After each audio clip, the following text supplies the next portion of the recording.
Boom, we are live. Welcome back, everyone, to yet another wonderful podcast. For those of you who don't know and haven't seen him on the channel before, this is Ryan from Elevate Cyber. And by the way, guys, his channel is tagged in the and actually the title. So, Ryan, welcome back, man. When's the last time you've been on? Yeah, it's been a little bit. Earlier, wait, was it? Yeah, it had to be the end of last year or something like that. I think. I don't think you've been on for 2022 yet. Yeah. So what's been going on, man? How are you doing over there? Yeah, it's been doing pretty well. I finished up the web app pen testing course, and now I've just been spending that time just doing a bunch of cybersecurity learning myself. Because there's like always more to learn, and pretty exciting to get back to have a little time to start learning some of that stuff. Especially like I want to look into more of the Solidity smart contract security stuff as well. I've been following some people on Twitter on that, and they've been posting some like really interesting things. Like people, I don't know if you know this, but like there's people that are bug bounty hunters, like even in Web 2, right? But I mean, even there, like people would get paid like maybe like 10,000, 50,000 on the high end for a bounty. But over on the Web 3, there was one that came out recently. The guy got paid $3 million. Mm-hmm. And that's $3 million. That's a normality for Web 3, right? I mean, I've seen some bounties even if they're paid in like Gitcoin. I've seen like some random bounties that are like a pretty penny for just like what appears, and I'm no cybersecurity expert, what appears to be like it wouldn't take a lifetime worth of work, right? But I think, and you can tell me your opinion on this, and I guess we're just jumping right into it. But my opinion is why that costs so much is twofold. One, this is such a new, like, I guess, sub area of the industry that there's really there's not enough good Web3 developers already, right? So people to develop this stuff, there's not enough people. But on top of that, people that can make it secure and audit it, there's even less of them than there are the developers, right? Mm-hmm. So that's reason number one that I think. And reason number two that I think is because when you're dealing with software has billions of dollars of other people's money flowing through it, like you need to make sure that it's straight, and you better be willing to pay for it. What do you think about that? Oh yeah, absolutely. I mean, it's always like what the market's willing to pay in any field, right? And you look at how much is at stake for these companies, especially like the small projects, creating their tokens, trying to get off the ground. If they get hacked early in the game, most of them never recover from that. Yeah. So they're willing to pay that amount of money, to make sure their stuff is secure, because that'd be a total showstopper for them. A lot of these big companies, obviously, it does reflect negatively on them if they get hacked and stuff like that. But there's a lot more money at stake with the cryptocurrency stuff, because not only, I mean, that's the thing about if you hack like a smart contract, most of the time that's going to result in, an attacker stealing the actual funds, stealing the actual currency. So yeah, I think mostly it's because of the fact that so much is at stake. People are willing to pay those higher bounties. But also, I definitely agree with what you said. There's very few people that understand Solidity from the development side, let alone the security side. So that's going to be, I mean, if you guys think that you're in early on the development side, like a lot of the security stuff is in the very, very like infancy of that as well. So. Yeah, and you made a good point too about and I guess dude, because like in Web 2, people, obviously hackers make money off of hacking stuff, right? But with Web 3 specifically, like there's actual currency locked up in some of these contracts, and like black hats make their living off of sitting around like siphoning people's GitHubs all day to see when they like update their code to see if there's like some kind of Solidity breach that they can make, right? Because they can literally like do that, and next thing you know, they have like 200 ETH for free, which, I mean, it's not really free, right? Because they had to hack it, but to them, it's essentially free. So I think that was a good point. Harry McGuire Jr. says it's getting really shadowy in here. Yes. Ew, what's up, Harry? Sam says, in before penetrator mindset. We're going to penetrate lots of mindsets over here. You might even call it, quote, the dark side, says Max Dignitas. And then he says, so elevated side, We were talking about this before stream. So Elevate Cyber shaves then, and then Josh grows a beard. Yeah, he didn't shave it. He actually we took it off of him and we put it onto me, and that's exactly what happened. Yeah, but, beard transplant. Yeah. Yeah, dude. So your course just finished, and I heard good things about it because some of my guys in my group took yours. How did that? When did that end? How'd it go? Yeah, that ended about 3 weeks ago now, very beginning of this month. But yeah, it went really well. I feel that with each iteration, it's a little bit easier for me to teach in a way, because that's the biggest challenge, is always like when you have the wide range of people. Some people are more experienced, some people are a lot of people are complete beginners, and it's like, how do you teach in a way that the beginners can understand and follow along, not get completely lost, but then people that have some familiarity with the topic can still get value out of it. So yeah, I'm definitely learning there on the whole teaching side of things. So, but yeah, I thought it went pretty well, and I talked to a lot of, I followed up with everyone one-on-one and talked to them behind the scenes, and yeah, it's been really good feedback on everything. Yeah, man, I've heard nothing but good stuff from it. So what's going on in the cybersecurity industry nowadays? I mean, we talked about Web3. We can talk more about that too. But how's your feeling on, like, or I guess your sentiment reading on like the industry as a whole? Because I mean, I see it growing because I see the regular software development industry growing in tandem. And I think one thing I was telling Pablo earlier today, because we were talking about how I was going to go on a stream with you tonight, and everything runs off of software, right? So we know the software industry is going to perpetually grow up until the point to where everything's eaten by software, which, I mean, it kind of already is. But you have all this software, newsflash fellas that are out there, software is very rarely written to be 100% secure and perfect the first time, right? And if you have software that's going to have the potential to be broken, then there is this other industry that's going to need to exist, which is the industry to fix it and audit it, right? So what's your reading out there on that right now? Oh yeah, I mean, I was sitting in one of your calls the other day, and I heard you say, I think I've heard you say this a few times, that it's like the only way you could see like the Web3 stuff going away is if, you nuke you somehow EMP the entire world, all the internet, all the technology goes down.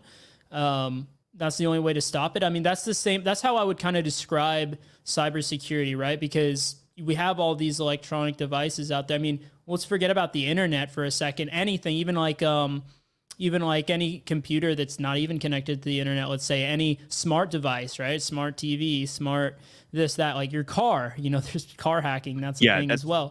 Dude, that's really scary. Has that happened? Like how often does that happen? Do you know anything about that?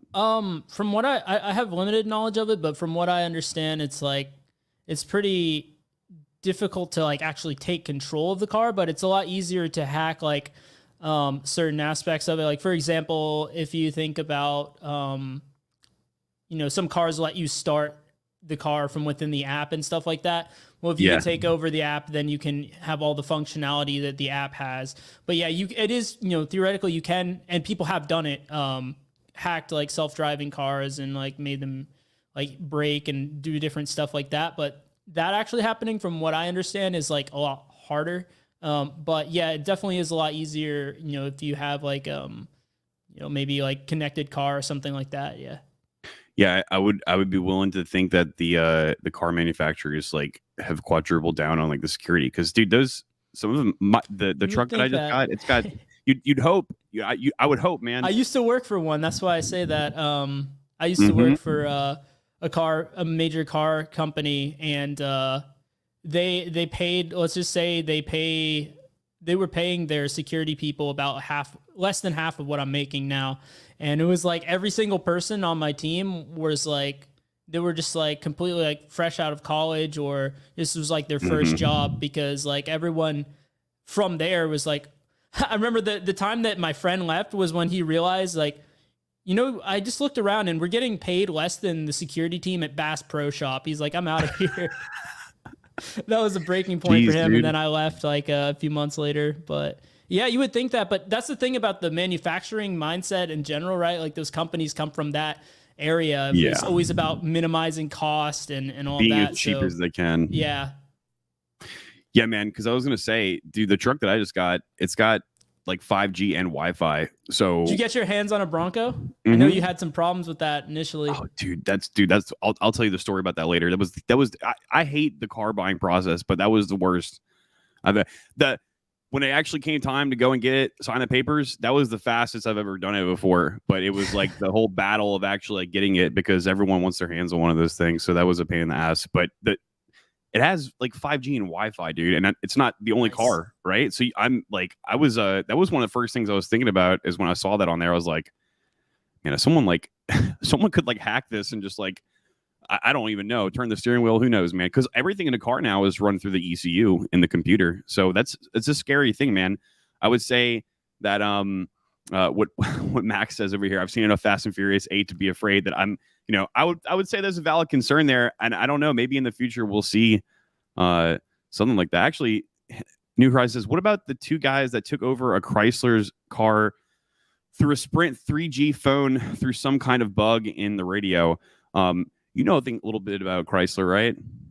Well, I was just gonna say that that's the thing as well, right? When you think of hacking and stuff like that, most people think of hacking over like TCP/IP, but there's also like radio wave hacking and stuff like that. Like the people that are going after like the attacker groups that are going after infrastructure like that, industrial systems, the SCADA systems, they're hacking them through like RF waves, like radio frequency. Oh, really? So yeah, that is a whole nother area as well. So yeah, there's a lot of different ways you could hack stuff. Like I said, any technology pretty much. I mean, I heard stories of people that used to, there were people that would go to Vegas and they would play on the slot machines, and they had the radio frequency hacking devices. They're like special little devices you can get. I actually have one. I haven't played around with it too much yet, but maybe something interesting to do in the future. But basically, they would stuff these hacking devices in beanies, in like little beanie babies, and set it on the slot machine while they're playing to conceal it. And they would basically hack the slot machine so they always won. we in a video game, we should figure out how to do that in a video game, of course, not in real life. He also said it was some security researchers or something mid-country. I guess they pulled the car apart for 2 years and did some crazy shit to it. Yeah, I don't know. I would have to see exactly. Oh, I think this was back in 2010, 2012. They did some presentation on it, one of those Elfie conventions about it. Probably DEF CON. Yeah, maybe. But or Black Hat. Yeah, something like that. That would probably be right. But so you've spent a lot of time in the cybersecurity industry, probably about equal amount of time that I've spent in the software development industry, right? And how closely would you say that those two industries coincide together with like maybe things even up to including like people on the security side of even a single company and the development team of the single company? Like how often would you see them interacting? And how often would you see, or how much do you think it would benefit either or sides of the spectrum from like learning a little bit about the other?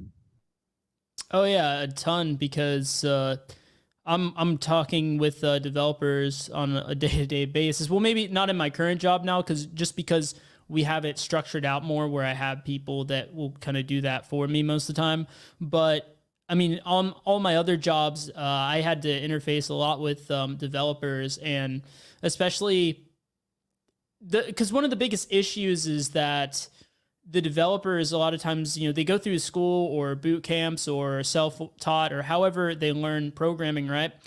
And they learn how to make the application work, but they never learn about how to make it work securely. And so there's that huge security knowledge gap that they have. And a lot of times, right, let's face it, when you're on a deadline, you have to get something done quickly and the code's not working. Yeah. A lot of times we'll go to like Stack Overflow or something like that. And yeah, and the problem with that is like usually that's just like the quick fix. It's not going to be the most secure way to do it necessarily, right? But basically, yeah, there's a huge knowledge gap there. But at the same time, on the security side, a lot of people there, they come from various backgrounds as well, because there's no like standard path to get into pen testing or anything like that either. So most of the time they don't have that development background, and they understand the security issues, but they have a hard time being able to communicate with the developers to bridge that knowledge gap? Yeah, I would say, and this might not be the best analogy ever, but I would say it's probably something along the lines of the equivalent of like you got people who manufacture cars and then people who repair cars. And like if you're doing one, and like let's just say you can make an engine from scratch, but if it breaks, you don't know how to fix it, which you should know how to do that because you made it. That's probably like about the closest analogy I can get. Because if you're making these systems, guys, and you don't know how to prevent them from being broken or being maliciously attacked, then that's not the optimal way to be writing software. And I don't want to get like theologian over here, but it's one thing I teach to a lot of people. And so Aurelian, so you know Aurelian? Yeah. So me and him were paired up on the most recent project that we had, the Web3 project at Guava. And like a lot of the time that I spent with him, it was like me instilling in him some of the most mundane boomer practices for code. But every time something popped up and I was like, that's right. See, now you see why I said that. And it's like these annoying little practices, but things like that, I don't think they should be lost in time, and I don't think we should just like look over things like that because every piece counts, in my opinion. Yeah. And I think especially with, the rate at which a lot of these companies are developing new applications and adding stuff to applications all the time, that time crunch is definitely there. And writing secure code is like the opposite of like the most efficient, quickest way to do things. Cause like a lot of times it can be kind of tedious to make sure it's secure, to have the proper checks in there. And when you need to get something up and running really quickly, then a lot of times people see that as a roadblock. But really, the reason for that, right, is that, when the developers, if they don't have at least a decent knowledge of the security side, a lot of times in these companies, especially if they have like an internal security team that's testing their applications on an ongoing basis, what I've noticed is that the developers that didn't have the security knowledge, it would end up being, taking them longer to actually be able to get their code out into production because they wouldn't understand the security implications the first time. So then they wrote it insecurely. Then we'd have to explain it to them and they'd have trouble, they might have some trouble like understanding the issue, and then it would take them even longer, and then they would eventually fix it, and then they missed their deadline, right? Whereas if they just had some basic knowledge to begin with, then they could have avoided all of that and wouldn't be on such a huge time crunch there. Yeah. Yeah, exactly. Dude, you know what? Like I would say 90%, maybe even like 95% of like developers, like professional developers don't even know how to like how to fortify an input form from SQL injection, which is like that's like the first, that's like number one, right? That's like one of the first things you should learn. And I don't think they even teach that in school. They didn't teach that to me. That's crazy. Yeah. Right? And that's like the oldest trick in the book. So Max Nita says, luckily, that means guys like Elevate Cyber get to make bank off of newbie devs' mistakes. This is true. This is why the industry exists from the first place. New Horizon says, I agree with him. Most big companies want to get their next latest and greatest thing out ASAP. Yeah, couldn't. Very true. Almost sometimes to the detriment of secure code. Not almost, almost every time. Almost every time. Because it's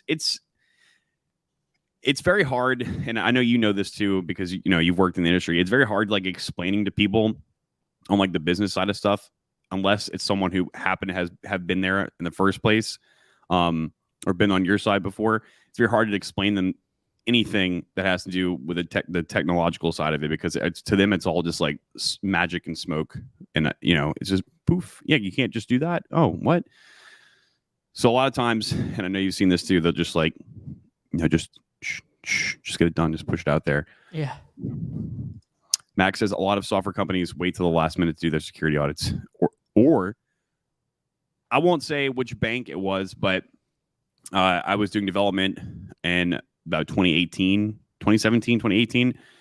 for a bank, and they did the audit after we deployed this massive update of software. And by the way, it wasn't like right after, it was like months after. And I'm pretty sure that and again, I'm not saying who it is, but I'm pretty sure that they probably still have all these like these line items of security things that they need to fix. Because when they actually got the audit done, dude, it was like a backlog of like 1,000 things that need to be fixed. And I remember thinking to myself, like, this is not good. This is not good at all. Okay, so what would you tell? And I know since you have a you basically have the same kind of like academy as me, except you're on the cybersecurity side. And I know you probably have people come to you with the same question. People that aren't specifically looking to be either a dev or they don't know whether or not they want to be on like the cybersecurity side of things. Let's say they have zero experience in both, and they're just like, hey, like what is the better one to do? There's really no like finite answer for that, right? But what kind of advice would you give to somebody who's like under that kind of like premises? Yeah, I mean that's a question that I do hear a lot, and you know, it's not too much different than even if you know, like, let's be honest, even if you know you want to be a dev, there's questions to ask even within that, right? Do I want to build web applications? Do I want to build mobile apps? Do I want to, you know, even with cybersecurity, it's like what area within cybersecurity you want to focus on. So usually the answer I would give for that is that, you know, if you're completely new, you're a complete beginner, it's going to be really hard for you to decide without having seen what any of those jobs are like, seeing what actually doing it is like. And so I always recommend that in the beginning, you want to just start experimenting with, you know, the different things that you find interesting. And, you know, if you're interested in both software development and cybersecurity and you're not sure which to go with yet, start learning a little bit of pen testing and things like that. Maybe you're learning how to build web applications and stuff like that. Start learning a little bit of web app pen testing, right? Something that would be complementary to that. Learn about web vulnerabilities and stuff like that. And eventually, once you've kind of experimented around, you're going to start to see like what you found the most interesting. And then from there is when I would start really focusing in on your focus area. All right. So get a little bit of flavor of both. Should we tell them? Should we tell them the plan, the secret plan? Yeah. I think I actually did like last night on last night I had Harry on my stream. I told the people in DD. Oh yeah, I told my guys as well. Yeah. All right. Well, whatever. I know it's like more than a month out, but we can just tell them. All right, guys. So since Ryan and I have worked so close together, and by the way, Ryan's brother has been in my group, and Ryan's brother's also in his group now. We have decided to do a interjoined course between both of us, and essentially, we're going to have two teams, my team and his team. You come on our side, you learn to build a web application. On his side, you learn to penetrate it and to basically do what it is the shadowy supercoders do. And then Ryan's team's going to write an audit, send it to us. We're going to attempt to fix it. We'll fix it, and then we'll rotate teams. So I guess, Ryan, you want to explain the whole premises of us doing this was that for people just like that who don't really know what the hell it is they want to do. And I guess we also both figured my guys would get good experience in the real world from having the cybersecurity side and vice versa, right? Yeah, exactly. There's so much crossover between our two communities, right? I mean, we shouted out Harry at the beginning of this one. He's been a long-time subscriber and supporter of my channel as well, and he was in my first course that I did. And so I see a lot of people, you know, crossing over like that. And I think that, you know, like you said, it will bring a lot of value to people that are trying to decide which one to do. And honestly, this is what I wish I had when I was first learning as well. I mean, that's kind of the content that I try to make is like the things that I wish that I had when I was first learning all this stuff. But yeah, I haven't seen anything else out there like this, like a full-on training ground where you're actually going to be doing what you would do in a job. I remember when I was in college, at first I majored in electrical engineering. And I basically just did that because my mentor in high school, he was an electrical engineer. And I was like, well, I like math and stuff, so I guess I'll go for this. But I didn't end up liking it, basically. And I remember I had like another mentor in college that was electrical engineer. And I was talking to him and he's like, well, just so you know, the job is like nothing like any of the classes you're taking right now. It's a way different experience. I'm like, well, this sucks. You know, you have to commit like let's be honest, 5 years. To pursue this major, go in debt, like in my case, like $200,000 just to pursue something that I don't even know what it's going to be like when I graduate if I stick it through.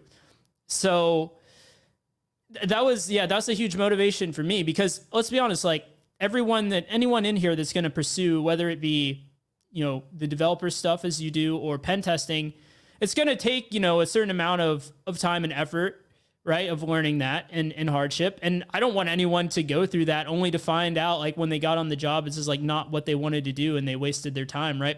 So with this, we're going to have a full-on training ground where, and by the way, you guys will be able to switch. You won't be locked into just doing the pen testing or just doing the software development. But basically, you're going to get a taste of what it would actually be like to be a software developer or to be a pen tester, where, you're developing an application.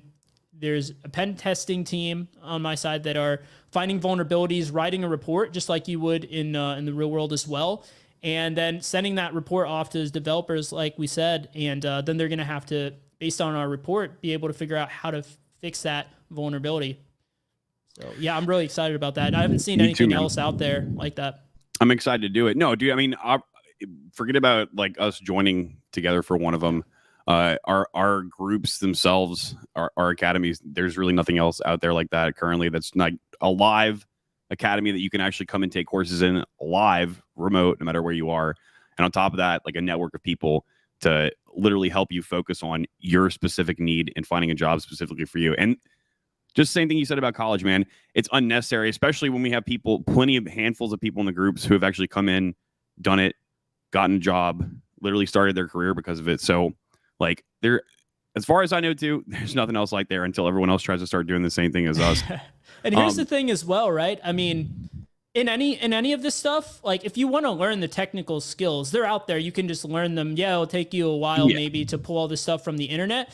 But what this course, what it's really going to give you as well is the soft skills side also, right? Because you're going to be working on a team with people, doing the pen testing, right? You're going to be communicating with the developers just like you would have to do on a real job, right? There's so many people out there that have the technical skill set, but they lack in the soft skills as well. And that is something that if you can develop that and you have the technical skill set, then there's really no limit for you in any of these career fields.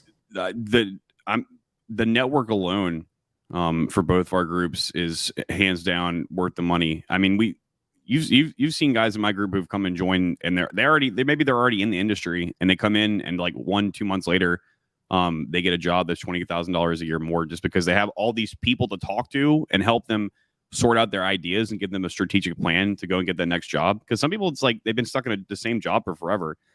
This career is lucrative, guys, but a lot of people like don't understand that when you get stuck in that same first job that you've been at, not all these companies are like Apple or Google or Facebook, where they're gonna Meta now, where they're gonna like automatically give you like a $300,000 salary right off the bat and then give you a raise every single year, right? Like, you might get stuck as a junior dev somewhere making like 80K indefinitely forever. So the network alone is worth the money. Forget about the fact that there's actual courses to teach you stuff and learn new stuff. But hey, someone here has a question for you. Ace M says, I'm in desktop support for MSP. I'm doing automation using Selenium, Power Automate. Is there a path for me in cybersecurity for this role? What search should I get to start off? Do you have any answers for this guy? Yeah, those are some really useful tools. The fact that you're learning automation is really helpful in cybersecurity, because there's a lot of scripting and stuff that we do. Things that can optimize, like, minimize the time doing the menial task. Actually, in my last job, I had a guy on my team that was like an expert at like the Power Automate and Selenium and PowerShell and all of that kind of stuff. And he basically did like a ton of automation that saved us so much time and so much, like, it made the reporting process and stuff like that so much easier as well, because he just automated like so much stuff. But yeah, I would say, from that perspective, if you want to get into cybersecurity, I'm not sure where you are with like any of the general cybersecurity stuff, like the pre-security stuff, like networking and just understanding how the web works and stuff like that. I would always start there. What I would say is actually recently put up a video called A Proven Path to get into cybersecurity on my YouTube channel, I would say go and check out that video. I basically have an entire mind map that walks you through all the stuff that you need to learn assuming that you're coming from completely from zero. So if you are like part of the way along in that path, then, you know, continue on from there.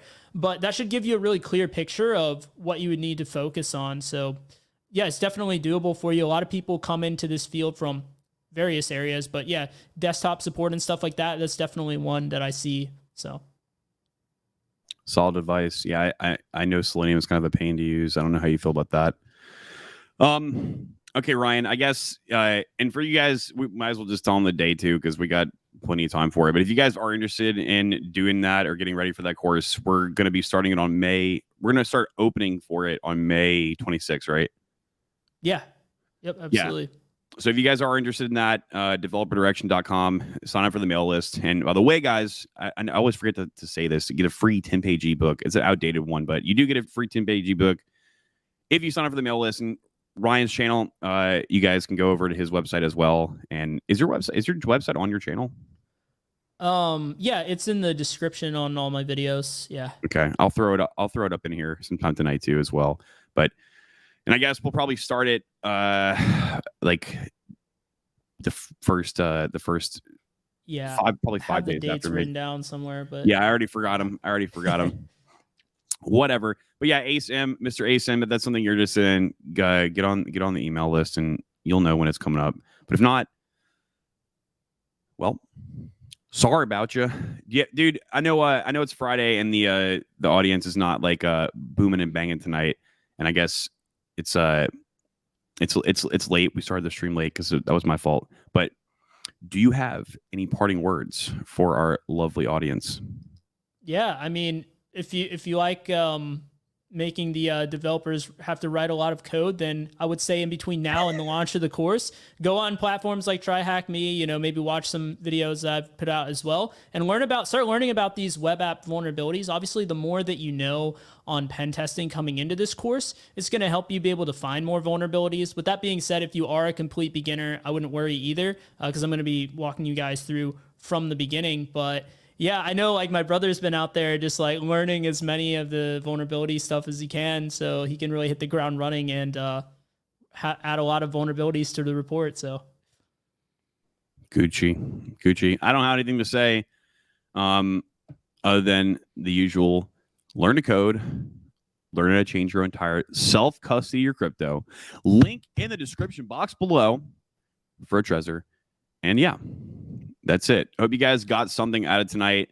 If I'm being honest, like the two industries, they're interjoined. It's the same industry. So it's going to benefit you one way or another to learn at least a piece of the other side. And, you know, Ryan, you know how to code, man. Like I know you say you don't, but you know how to code more than the average grandma on the street. That's for damn sure. So I think that's important for cybersecurity people to learn a little bit about code. If you're a developer, if you can't write code to stop a SQL injection attack from like 1996, then yeah, I don't know what to say at that point. Oh yeah, and absolutely. But if you want to get into I know a lot of people that watch your channel are into Web3 and Solidity and all that. If you want to if you have any desire to get into the pen testing side on the Web3 stuff, like you have to know code. Like you have to understand Solidity really well, because it's all about finding vulnerabilities in that source code. And even similarly on the Web 2 side, if you go really deep into like application security, right, there's you can do a lot with like source code assisted pen testing as well. So basically what I'm trying to say is like the more coding knowledge you have on either side, the better you're going to be, especially on pen testing. You can get by without it, but it's kind of like, I mean, can you play like basketball if you have one leg? I mean, yeah, you can, but you're not going to be. But why? Since you have the option of having two legs, right? Why not just have two legs? Learn to code, and you're just going to be that much better. Well. Yeah. Agreed. Hopefully, we can go out there with this next course and get people educated and prevent the next Solana wormhole attack. Yeah. That's it, guys. We are out. You guys have a good weekend. I will see you all